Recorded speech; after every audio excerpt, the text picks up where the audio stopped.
Hello and welcome back to the Our Forever Smiles, Cleft Mom Diaries and Support podcast. I am Laura Arroyo. Before we jump into this episode, I would like to invite you to join this community to hear conversations with other Cleft moms and advocates that will help you feel supported along your journey. We have a Facebook group linked in the episode notes.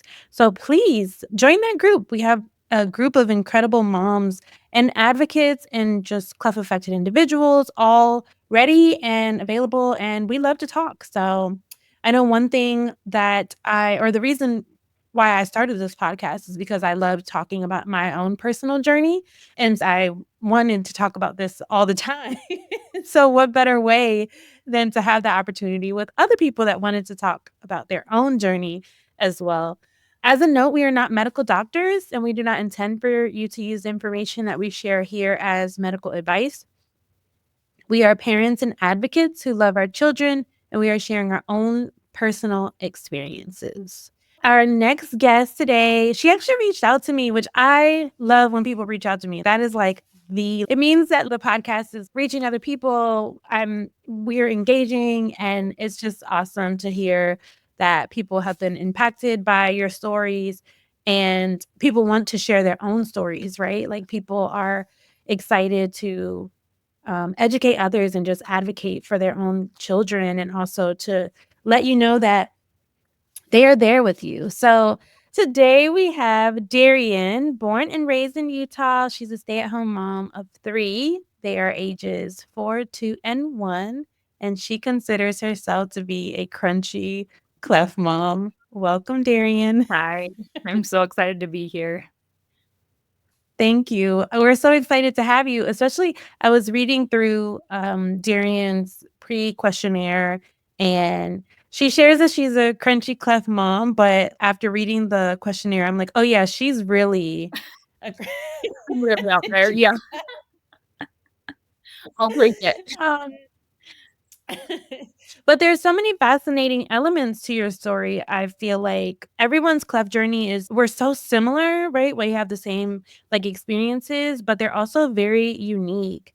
And so one of the things that I learned about Daryion is that she actually had an at-home birth. And so I've just been curious to know, did you have all of your prenatal care at home, like with a midwife, or did you go into the hospital for prenatal care? Yeah, so that is where my story, I feel like, begins. So my first was like your totally traditional. He was born in the hospital, unmedicated, and it went well, but I had this feeling of like, why am I here? If you are going unmedicated in a hospital, I felt that feeling from like the staff. They're not like the best to support you if that's like your goal. So then with my second, we sought out a midwife at a birth center actually because we were like not okay with home birth at the time. We were like, that's not for us. That's great, but not for us. And then my second, so the plan was to deliver her at a birth center, but she was accidentally born at home. So got thrown into that, but we loved it. It was an amazing experience. We loved it. And so my third, we were like, okay, now we're ready. We're ready to have that planned home birth and be prepared. And then we had our anatomy scan and we got the call that I would say for myself forever changed my life. So all of our prenatal care was done with a midwife at the birth center. So they do both. So our prenatal care was all at a birth center. And then the plan was to have him at home. Oh, that's awesome. That's awesome that you had those options, right? Yeah. Because I also wanted to have an at-home birth. My fiance actually, he wouldn't even consider it. So it was like one of the things that it was like, okay, all right, I would like what just a dream, right? But I had hinted at it before, but I'm actually grateful that it did not happen that way. And I think that God didn't allow that for whatever reason, but because Giselle was surprised cleft palate, and so I wasn't prepared in the hospital, so I knew I wasn't going to be prepared at home. And so I really was grateful for those options. So what we actually ended up doing is we did get a midwife that worked and partnered with the hospital. So all of our care was through a midwifery, and then our birth was at the hospital. So it was kind of like helping my little crunchy side as well, along with like meeting like my fiance halfway, like delivery at a hospital. But I love the way that my prenatal care was. I feel like she was my first baby, but I just really appreciated their approach to care. Um, but just in thinking about that anatomy scan, you had it at the birth center, like your scan was done at the birth center, right? Yes. Mm-hmm. And I know like the midwives don't necessarily, I think I want to say my midwife did my ultrasound. Did your midwife, she was able to give you a diagnosis from your ultrasound? So mine was done a little bit early. It was actually done at 18 weeks. And then this is a little bit different. So for people, but so about 4 weeks later, your appointments are about 4 weeks apart. The day before my next appointment, we didn't hear anything. So we figured everything looked great. Mhm. The day before my appointment, my midwife called me and she was like, "Hey, they thought they saw a cleft.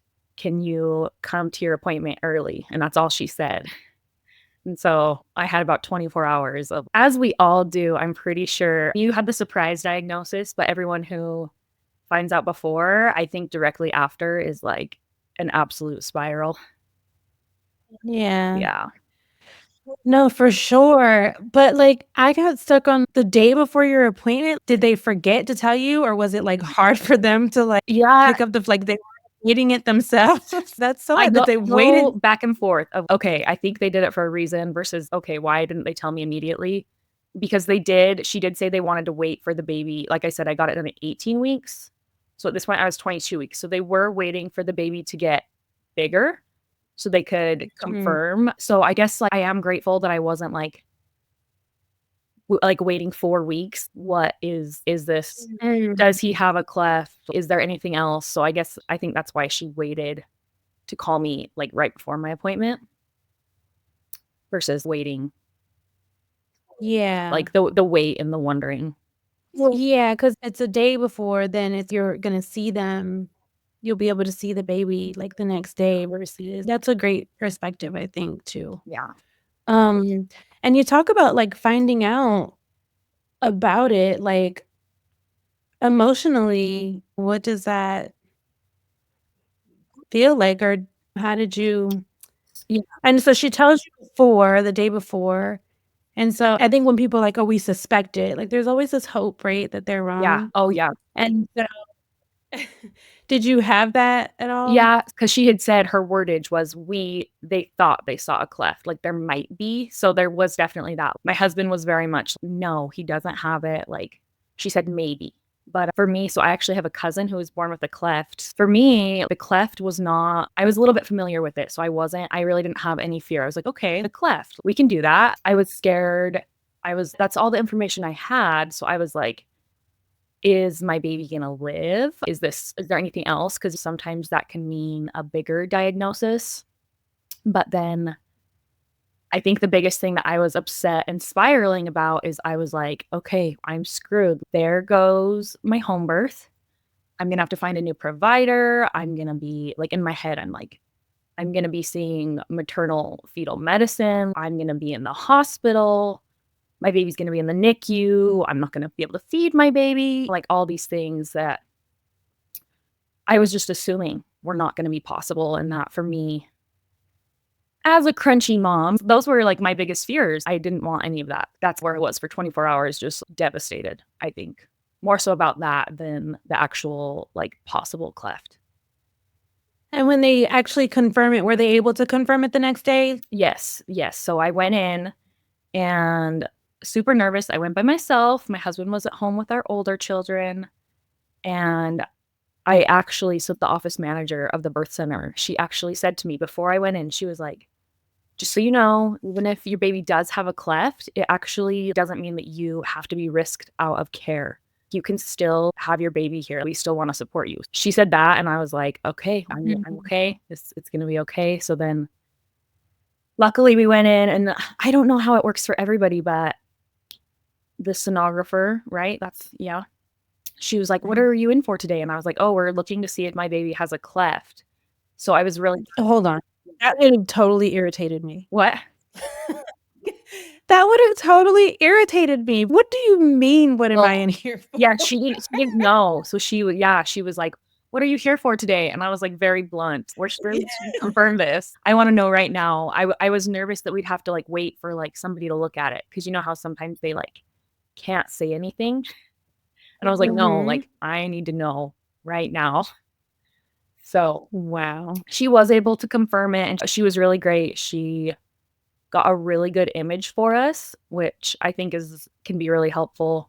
My only thing, so I was holding my emotions in and she was like, "Oh my gosh, like you're doing so great with this." And I was like, "How am I supposed to react? What's the correct way to react to this?" Yeah. Mhm. Yeah. And often, I don't know, because it's like I people have shared too, "Oh, the sonographer was so cold," and it's or I noticed, like, that they stopped talking to me all of a sudden, Or and I think people don't really know, like, yeah. how to respond, Mhm. what to say in the moment, and yeah, it's really hard, yeah. I have rarely heard of anyone saying, "We had a great sonographer." 'Cause in that moment, everyone, like, wants it's not their fault, but everyone That's feels almost like I've never thought about that, but they almost need to be trained in like how to handle those Mm, situations when something does come up because it is like very sensitive and like the things that people say as the mom, you never forget them, especially if it's something that is unkind, like, that never goes away. So, it yeah. doesn't. It really doesn't. I think just being kind and then sticking to that, "Hey, you're not supposed to share. You have to wait for the doctor to come in." Mhm. Yeah, I think that's the best approach to it. Just continue to be kind and compassionate Yeah. and wait for the Mhm. doctor. And so, I'm sure, obviously, you share that you were so relieved when the office manager shared with you that you would still be able to continue on your journey. So, did any part of your home birth change or your birth plan change in that moment? Or what was it like after that appointment? So, I still was expecting to be sent to, like, maternal fetal medicine and stuff, but anyways, I met with the midwife after, and I was like, "Okay, what's next? I'm good. I can still have my home birth and everything," and she was like, "Yeah." And this is something that I appreciated, and that's why I reached out because I needed this, like, my story. I needed to hear someone else that had done this, had a home birth with a cleft baby, because I was like, "How Mhm. do we do this?" But I actually did not have another ultrasound. They said to me, you're having a normal, healthy pregnancy. You have a normal, healthy baby," which was so great to hear, and is so true. So in Utah, clefts are 1 in 500. So it's a little bit more Mm. common, and so they said to me, "It's really just a variation of normal." Yeah, they told me to just carry on like normal. I did. They did connect me to a lactation consultant because so there's no real added risks to have a home birth with a cleft baby. It doesn't Mhm. affect the birth process in any way if your baby is gonna be born with a cleft. I guess the biggest challenge to having your baby at home, if they are born with a cleft, is gonna be feeding them. Mm. They connected me to a lactation consultant that I met with prenatally who had experience feeding cleft babies. She was amazing. We came up with a plan because the palate can't really be confirmed until birth. So I still wanted to breastfeed as many moms do. You don't know until your baby is here. So we came up with a plan. Like, she was great. She gave me like if my baby's palate wasn't affected, tips to breastfeed a baby with a cleft lip. And then we came up with a pumping schedule if I was looking at exclusively pumping. And then we also talked about so, say baby wasn't able to latch if he had been born with a cleft palate. We had a game plan because nursing and bottle feeding doesn't have to be like the only option immediately since baby's stomach is so small. She was like, if you're really struggling, you can use a cup to feed your baby. You can use a syringe. We had planned for me to express colostrum prenatally, which I think is a great idea for anyone with a cleft diagnosis. I did try, I did not get any, so very jealous of anybody who can do that. I think it's a great idea, especially if you are like having your baby at home or like trying to avoid the NICU or anything like that, you have something on hand if you're struggling with the feeding. So we had a whole plan for different scenarios of how we would be able to feed him and then how we would feed him if we needed more support to connect with a feeding specialist. That was probably the biggest preparation we did specifically for Cleft baby being born at home. Yeah. I think I agree with you too. There just is no difference. Like and that's, I mean, I know that because I didn't know that my baby had a Yeah. cleft. I had a completely normal pregnancy and labor and delivery. It was long and I hated it, but I had a vaginal birth and I was trying to go unmedicated, but it was way too long. Like I was in labor for 2 and 3 days, so I was exhausted. The contractions were painful. I got to an 8. Literally, I was that close. Yeah, you're so And I know I was so exhausted, like, I couldn't take tired. it Yeah. anymore. And you know what I actually wish I did that I didn't do? I wish I hired a doula because I feel like if I had one, I would have made it, Yeah. but I was so reliant. I thought that, like, my fiancé and my mom were going to be able to, like, let's help They were her, gonna be a but doula, yeah. I couldn't believe they were in, like, a corner acting like they were giving birth. Like, they were, like, looking at them. My mom was terrified. She was literally like, "And now I have my own daughter, so I understand, like, you see your daughter in so much pain, and all you wanna do is, like, help, but you're also, like, emotional about it." I just yeah. But now that I know that, I would never do that to Giselle. I'm not gonna freak out when she's giving but yeah, I feel like I would have made it if Yeah, I had a you doula. would've. Yeah, and so no, that it's obvious that you can have a normal pregnancy. I feel like I only had 2 Mhm. ultrasounds entire pregnancy. Baby looked great. She was great. She is great, and so there's nothing stopping anyone from, if you receive a diagnosis like that, from having your baby at home, if that's Yeah. something that I mean, you want to do. however you wanna have your baby, like, I'm not here trying to say that everybody should have their baby at home, but if your doctor's saying, "Oh, you have to be induced because your baby has a cleft," or "You have to have a C-section," you don't. Find a new doctor if they're really pressuring you. Like, if you wanna have a C-section, that's great, people should have one, but if you want to have your baby at home, like, you should do that. Yeah, for sure. And so tell us about your, like, labor and delivery story. Okay, so they say you're good to go. No, you don't need any further scans or anything. Like, now you birth at home. So Yeah. what was that like when we went into labor? So I he was born December 28th, he just turned 1, so just a few days after Christmas. So I actually the day before, I had possibly thought that my water had broken. It was like a slow leak the night before. So I guess this would be December 27th, but I didn't think much of it. I'm a pretty chill person, like, I don't panic in these situations, I guess. Went to the gym that morning, continued to just have random contractions. And then that evening around 9, I guess, I told my husband, I was like, "I think I might have a baby tonight. We might have a baby tonight." And I was like, "We need to take down our Christmas, like, right now, 'cause I think we might be having a baby." So, we took down our Christmas, we went to bed, and kind of my mantra for this birth was the word surrender. I really just wanted to surrender to the process, surrender to how God wanted me to birth this baby. God wanted this baby to be born with a cleft. So it was a little bit, I tend to be very type A, kind of a control freak. So the whole cleft experience has been like very humbling in that aspect. And I think that his birth really, like, was very healing regarding like the diagnosis. But I really just labored in bed and I would get on my hands and knees for a contraction and then I would lay back down and be like dozing off in between. And then it got to a point where I couldn't sit in bed any longer.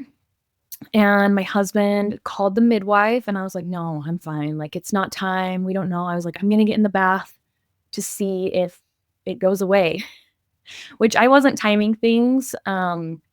This time around, this is my third birth. I wasn't timing the contractions, and they were probably really close together. Like, it was time, but we were still like, I was still handling it really, like, I was like, "Oh, we're fine. We don't need the midwife." But he called her while I was in the bathroom. Thank goodness. Thank goodness. Husband intuition. But, yeah, then I was laboring on the toilet, and my body just started to push. And at that point, I did ask. I was like, "Okay, is she coming?" Like, the midwife, I was like, "Okay, I think I want her here." And my husband drew a bath, and I got in the bath, and I was at this point, I was already pushing. My body was pushing. Like, I really wasn't pushing myself. Like, my body was just naturally doing it. And then my midwife arrived 5 minutes before he was born. She came in. She was attempting to get his heart rate, and then she just went, "Oh, there's his head." And he was born like the most peaceful. I was like completely quiet, calm, brought him up to my chest, and something that I had been manifesting and like meditating, praying over, because I had stressed about him so much during my pregnancy. I really wanted him to be born like almost like a movie, like screaming. Like, I wanted him to make noise immediately, so that I like immediately knew that he was okay. And he came out of the water up to my chest, just crying super, super loud. And my husband got it all on video, which I wanted, but so I have a video. Ugh, it still just, it makes me emotional because I know everybody's advice is to just enjoy your pregnancy and not stress, which I don't know how that's possible. If you receive a cleft diagnosis, if anybody figures that out, please have them on. But I have it on video. The first thing I said is I just started crying when I saw his face, and I said, "It's not that bad. It's not that bad." That's the first thing I said, and which was really relieving at the time, but now I look back and it just makes me sad. That's what I focused on, his cleft being severe or it being minor. It was very relieving. My son was born with an incomplete cleft lip, so it was like more on the minor side. But yeah, I cannot watch that video because it still to this day, that raw emotion of just the relief of being so stressed when you're pregnant about your baby. That relief is just gets me every time. Yeah. Yeah. I understand that feeling too. Sometimes, like, on your phone and stuff, they'll show, like, memories and stuff. Yeah. And, like, I'll, look at a picture, and it will take me right back there, and I'm like, "I was literally, like, in the worst state, like, in this picture." Like, I was literally, like, in survival mode. Like, I could tell, like, it will take me right back there, and I'm like, "Oh god, it doesn't feel good to look at this." And yeah, no, it's a tough thing because it's a balance between you have this relief, right? Like, that everything's gonna be okay. Um, and then because now you know that everything is gonna be okay, you think back as, "Why was I so worried about Yeah. that? That I missed so many precious moments because I was so consumed by this thing." Yeah. I don't know if anyone else has ever said this, but now looking back, like the time from like diagnosis to birth, I almost feel like I blacked out to an extent. Like, I'll look back and I'm like, I don't remember anything. That stress and like that trauma of finding that out, like the time just, I do not remember that time. It's crazy how much that can do to you. Yeah. Yeah, that's what I think about that too, because you have the pretty much half of your pregnancy to think about this. And one of my biggest regrets is something that also makes me emotional, is how much I didn't enjoy my daughter as a newborn. Yeah. And even now, like, right now is like my favorite. She's 2 and she's funny. Yeah.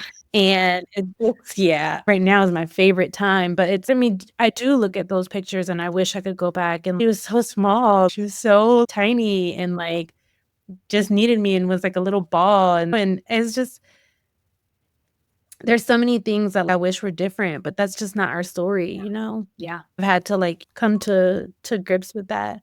But you mentioned a few things about wanting that spontaneous birth. You knew you had a due date though, right? Like, did they give you a due date? Yeah. My due date was January 4th. Oh. So yeah, he was born about a week early. Oh, nice. Yeah. And so did they had like because when I think of, oh, at home birth, people usually get like the big tub and you're talking about when you said the Christmas decorations, I'm like, oh, they have to make room for the thing.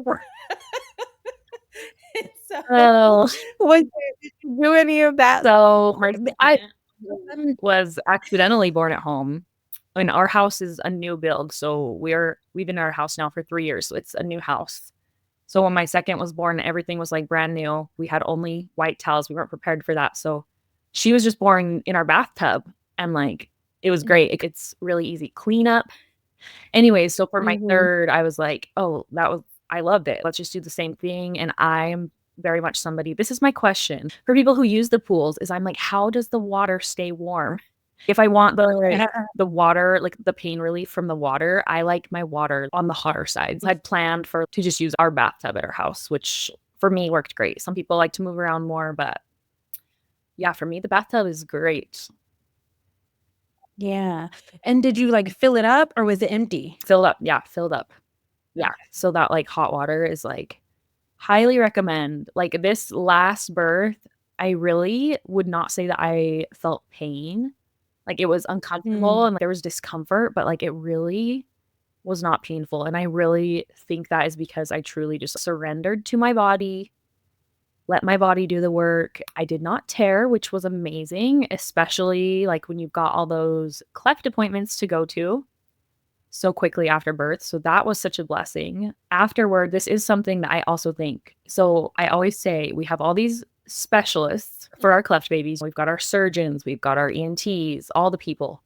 But your midwife or your OB, they, or even in my opinion, the like labor and delivery nurses, they are not cleft experts. Like they really, in my opinion, a lot of them are uneducated.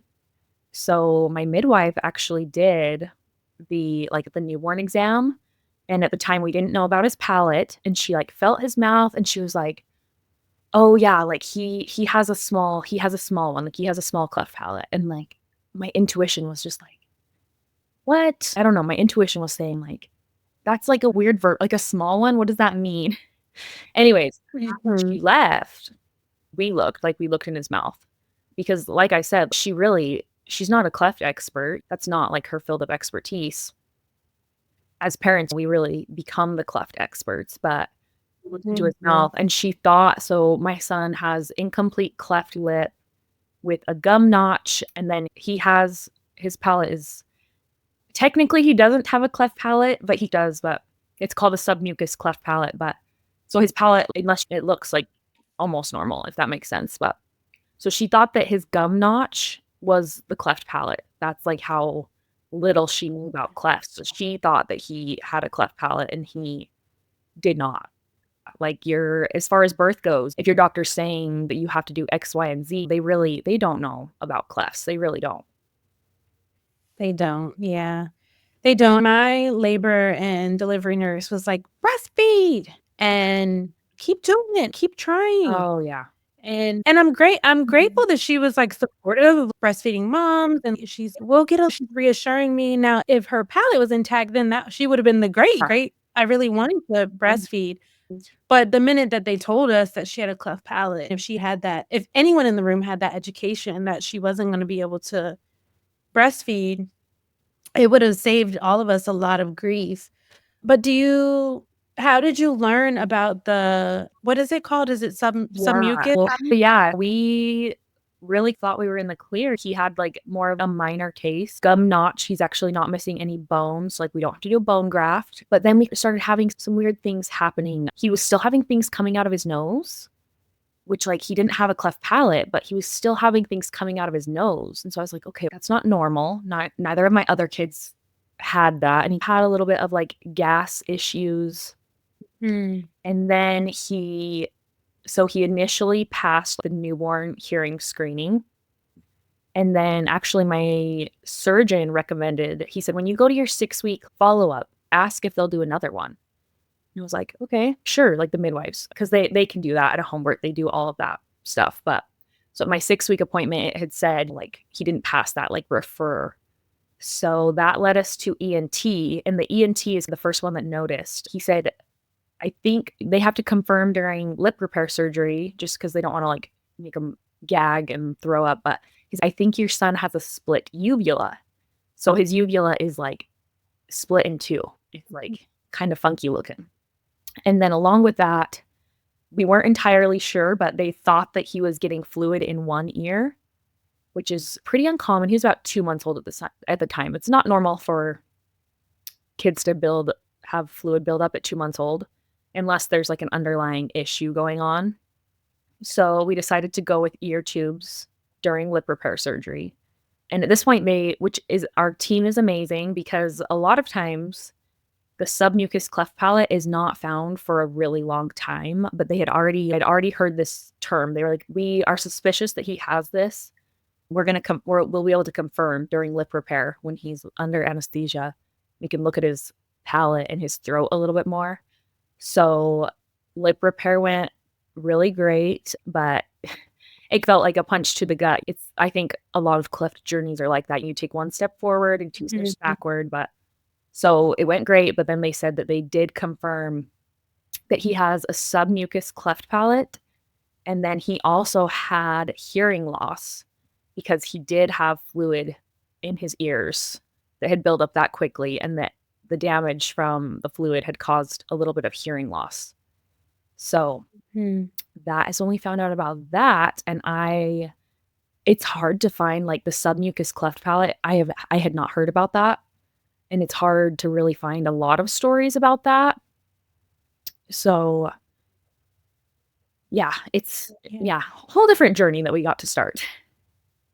Yeah. Are they going to repair it? Like, how does that repair process work? Is it just like the normal cleft palate repair? Yes, I guess I should have clarified. Okay, so submucous cleft palate is actually a cleft of the muscles of the palate. So the palate, it looks intact. Now that we know it doesn't look like a normal palate, it is almost like there's like a V shape. It's like an indentation in his palate.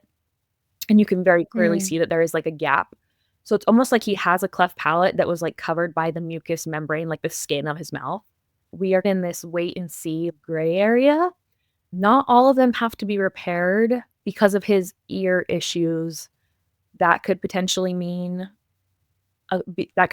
be a cause for repair. And then he's doing really well. We're not really getting food out of the nose anymore. And then the other thing that we are waiting on is his speech. So because of the submucous cleft, there might be like some sounds that he like physically cannot make. So we're waiting to see how his speech develops and how his ears are, and then we'll make a decision. But yes, the surgery, from my understanding, it is very similar to the palate repair. They will have to open it back up and then sew the muscles together and then sew it back up. So, oh wow, yeah. That's really interesting. I see a lot in the groups people talk about, not like a lot, of course, there's an overwhelming amount of other like cleft lip and cleft palate, but I have seen the term submucous palate, and I've always been curious about it because I didn't know what exactly it was. And if I'm being quite honest, I'm like, that is minor. But the way that you explain it, no, it's like literally it's just been covered up. Like it's basically an open palate that's just been like skin is like it's just covered up by skin. And then they have to open it up and put it back together. That's really interesting. Yeah. Yeah. It almost seems like the harder surgery. Yeah, age-wise, I think it makes it a little bit harder because we're looking at around, if he ends up needing the surgery, age 2 to 4. Palate repair is what, around like 12 to 18 months generally? Yeah, it's typically between 10 and 12 months. Yeah. So I don't know. We'll see. Yeah, we're like up in the air. We're not really sure on that one, whether or not we will have that or not. But I have found a few people who have had the surgery through Facebook groups. So it's always great to connect with people who have experienced it. Most of them, clefts are so variable, but I feel like most scenarios like are out there. You know what I mean? Like you're able to connect with somebody who has experienced that. Yeah. And were you able to do like any taping or like the NAM? You really didn't have to use the NAM. Have to do NAM. Our surgeon actually does not do taping, so what a blessing. And my son was able to breastfeed despite the submucous cleft palate. Really, it was like having a pretty much a normal baby. It really wasn't any different for us. Yeah. I think that a lot of moms have questions about this. So can you talk about how you were able to get your baby to breastfeed? Yeah. Did you have to go did you d was it a different approach? So I did meet with the lactation consultant before, and like I said, she gave me some really good tips, which I think really affected the success of our breastfeeding. And it was my third child, so I do feel like that also played a factor. So I somewhat knew what I was doing, but so this was after my midwife had said, "Oh, yeah, like, he has a cleft palate." So he actually latched right away, the Mm. easiest and best latch. And I was like to my husband, I was like, "Hurry, take a picture. I don't know if I'm gonna be able to breastfeed him, like, ever again. Take a picture." But this was actually advice from my surgeon, which I would share this advice with everyone who has received, like, a cleft diagnosis. Our surgeon had said, "Bring that baby to your chest, breastfeed your baby in the first, like, hours after birth. Don't worry about the palate. Latch your baby for, like, the bonding. That's so important for the bonding, and then you can figure out how to feed your baby later." So that's what we did, which I recommend that to everyone, like, despite the palate, yes or no, like, bond with that baby. Don't be worried about the palate. And then honestly, it was a little bit messier because they have basically a hole, like, when they're latching, and then they've got, like, the hole from the cleft. But honestly, he has been my easiest child to feed. Well, for people out there is hope. It doesn't have to be harder. He's been the best eater. Wow. Yeah. And so what did you do after lip repair? Were you able to, like, breastfeed through that, or did you switch to, like, a syringe and then go back to breastfeeding? What was that journey like when he had his lip repair? Yeah, I had talked to a lot of people through Facebook groups who said that their baby latched right away after surgery, like, super easy, or people that had used the syringe. After surgery in the recovery room, I was like, really had it in my mind. I was like, he's got a latch in the recovery room. Like, I don't want this to, like, affect our breastfeeding relationship. And so I was really trying hard to get him to latch. And I wish that I wouldn't have, because it was not happening. And then this is also something I feel like I hear from a lot of people, that their baby did great, but he screamed for probably 4 hours after surgery, Mm. like, just unconsolable, couldn't calm him down. We tried to feed him with the syringe, hated it, choking, spitting, screaming. And then finally they offered to do, like, a higher pain medication and Mm. also a little bit of a sedative to help him calm down. So we did that, and then after we got his pain under control, he was able to latch and finally eat. And yeah, he mostly breastfed like normal. I think that he was wanting to nurse for comfort. It was hard because he wanted to nurse for comfort, but I could also tell that he was, like, in pain a little bit. Mm. Yeah, he nursed mostly like normal once we got that under control, and he actually has never had a bottle. He will not take a bottle now. So Wow. yeah. And so how long are you planning to continue to breastfeed? Or I know you won't know if he's gonna have palate surgeries. Yeah. Um, So I'm it's both. So this is something else with the cleft that I do feel like is different with the cleft. As your baby gets older, if you are breastfeeding, his teeth, about 3 he's got 3 on the bottom, 2 on the top. They're a little wonky, the teeth going in.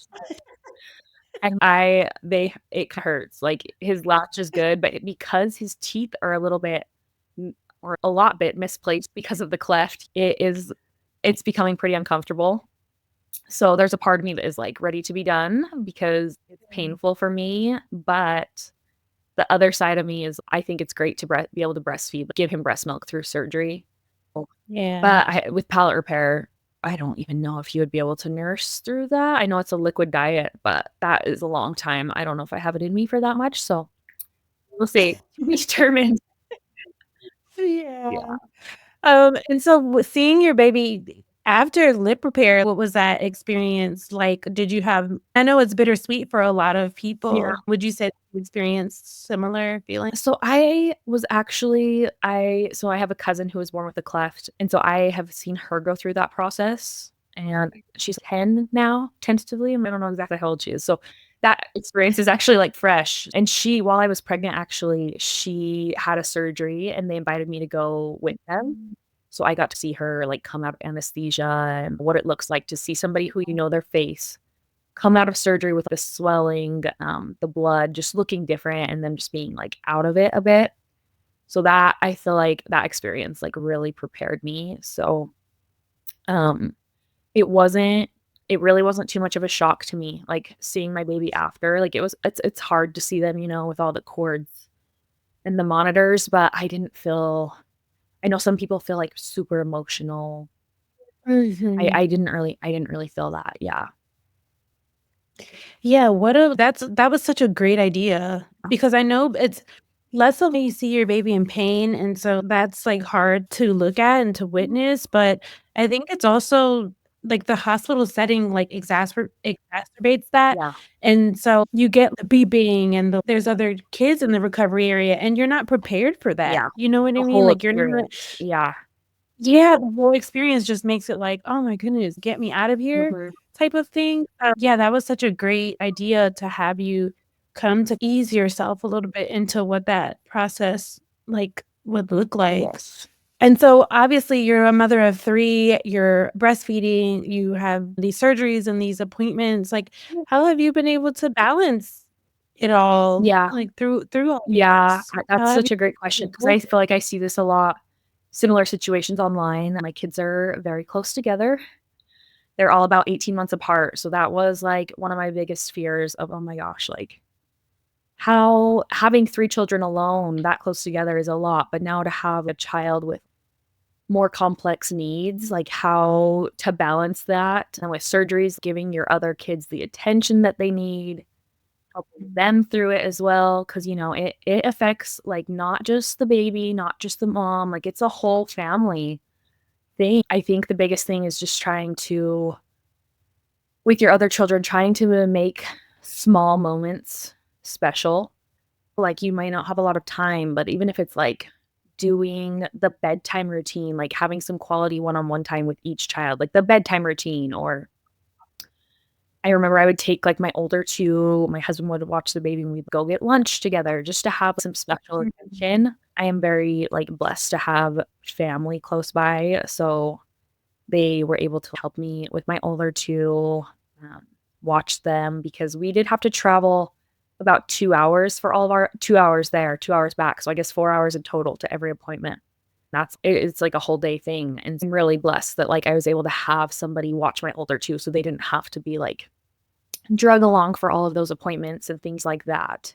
But I also think just, like, including everybody, like, talking about it, explaining, like, my older kids knew, like, mom is taking baby to go see the doctor, like, not hiding it from them and just telling them, like, what's going on, and the kids are so resilient. For anybody who has that fear of even how will your older children react to your baby's cleft, kids are great. They're so resilient, and I think they teach us a lot almost about how we should handle it. So, I feel like I've learned a lot just from watching how my older children have handled having a sibling with a cleft, and I'm sure that will continue as he gets older and we experience other Mhm. things or even bullying or anything. I'm sure that my older children will teach me a lot about how to handle those situations. Yeah. How have you been able to manage your own emotions? You talk about upon diagnosis, right? You're like spiraled and like you have these moments of these very traumatic moments that have happened and as you've shared, like just being the point person to make sure your family keeps on running, like what are some tips for other people to keep them sane, keep them their spirits up? Ah, yeah, that is a hard question because in some aspects, I don't know if I have. I'm like, I know there's, like, trauma there that I don't know if I've really gotten into that yet. Have I really dealt with that, come back to it like face to face and worked through that. I don't know if I have, but I think it is very healing. So my baby just turned 1, and I feel like the first birthday as a cleft parent feels like such a milestone. Every time I just, these cleft kids are just like, they are so special. I just see his face and like his smile, and I think that is like so healing to just see them thriving and being so happy. I listened to the episode you released today, and she shared that like her son, who just turned 18, is the most like calm, chill, like he has this like aura about him. And like you shared that your daughter is like the same way. And I was like, oh my God, my baby is the same. He is so calm. He is so chill. I swear these kids could just handle anything. And like, I don't know if I could handle that, the things that they've been through. So I think my advice is to just soak those babies in, those kids, like just seeing them thrive, I think is the most healing piece of it all. Yeah. I agree with that. I wholeheartedly agree with that. I feel like you see them reach their next milestone, like you were able to get them in a latch, and it's, oh goodness, right? Like he's latched, so we're breastfeeding now. And then you get your surgery date, and you're like, I got a surgery date, yes. And then have surgery, and then like they just reach these like goals or these milestones, and like each time, like unties this like knot you created when you first received the diagnosis, right? It loosens it. We're getting through it. We're making it. And I think that is really healing. When you start looking forward to the things that are to come. And Giselle has really taught me a lot about resilience. I think that just as Joanne shared on the episode that we released earlier today, and just as I've shared multiple times, it's like she's been through things, and although she's so small, I've read things like The Body Keeps the Score. That's a book that people talk about as well. And I think that it's almost like this feeling like I've been through worse. This is okay. Have you ever not been able to eat? No. Calm down. It does. Is it not? I feel like my whole life has changed like for the better, because my perspective about everything is just there's so much worse. And even when I feel like we were when we were in the hospital for lip repair, I was just like thinking of like parents whose children have cancer or a terminal diagnosis. I was just like, I have nothing to complain about. Like, why have I been so upset about this? And I like everything in my life, I'm just like, I have nothing to complain about. Like, I have healthy kids. Like, that's all that matters. And when I was pregnant, I don't think I had that perspective. So yeah, the most amazing lessons and really life-changing. Like such. Yeah. What do you wish people knew about children that were born with a cleft lip or palate? I wish that people knew that it is a lifelong journey. I had somebody who said to me, so my son just turned 1, and they were like, oh, we just had the checkup with our surgeon, and they were like, oh, so was that his last appointment? And I was like, are you kidding me? Are you kidding me? No. Yeah. Like, it is a lifelong journey. At least I would say until the adult years. I would say, yeah, much more to come. Clefts, I think people think that because, or even with your daughter, you can't outwardly see that, but because they get repaired so early, people think it's just, oh, one and done. But no, it's an uphill battle that is going to be for quite some time. Yeah. I saw that, and it made me chuckle because it's the last appointment, and I'm like, yeah. Are you kidding me? Well, I ask that. I don't know. Yeah, It's like, no. I know. Yes, they mean the best, but that's why I always ask the question too. What is something that you wish people knew? Because there's so many things that I didn't know, and that's why I created this podcast, to share with people, like to get them this information, and so that family members, right? Because a lot of people that are on the show are like, they share with their families and stuff, or like. And I think the feedback that we've gotten, I asked people, like, what did your family say about your episode? What do they think? And they're like, they just didn't know all that I've gone through. Yeah. It's like shocking. And then also, have you had the opportunity to share the entire span of what happened? Yeah. And that's why I also was like, I reached out to you because, so after I got our diagnosis, I was like, scouring the internet for home birth with a cleft baby. I was like, I need a story. And I did connect with a woman in Texas who had a home birth with her cleft baby. And I've met a few, but I was like, I need to find people who have done this. That's why your podcast is like all the stories. There are people out there who are searching for these stories to know they're not alone and to know what they're doing is they need that like validation. So I'm so glad you created this podcast. It has like it's very much needed. Yeah. Yeah, no, I'm glad I always want to, like I shared in the beginning, like I know all of our journeys are so similar, but they're also so Yeah. different. And there's someone that's looking for like this piece. Okay, this is our story. Like, where can I find this specific piece of our Mhm. story? And so, yeah, that I appreciate you coming on to share.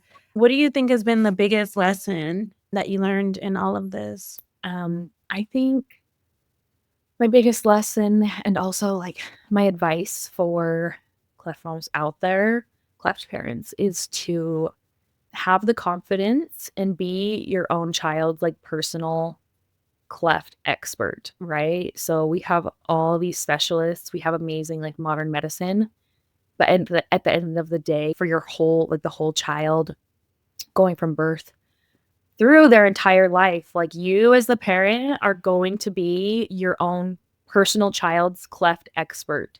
Like you shared, Mm. like every cleft story, while similar, is a little bit different. I just think we as mothers need to be our own child's cleft expert and to listen to your intuition. So important, your motherly intuition.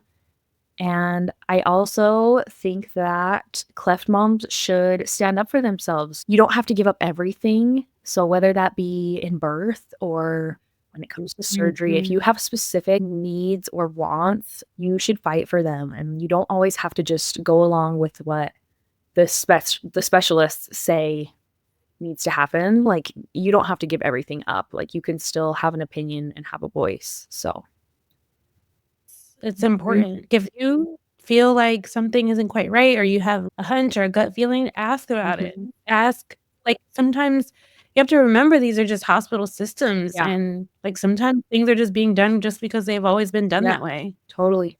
and nobody has ever Mhm. asked Yeah. differently.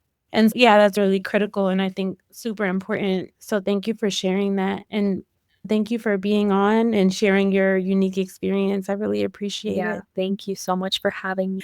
And thank you all for listening to the Our Forever Smiles, Cleft Mom Diaries and Support podcast. Be sure to subscribe and submit a review of the podcast wherever you listen. I hope that you've enjoyed this audio experience. Maybe you cried a little, laughed a little, but more importantly, I hope that you feel a little piece of reassurance and even joy in your journey. Talk to you next week.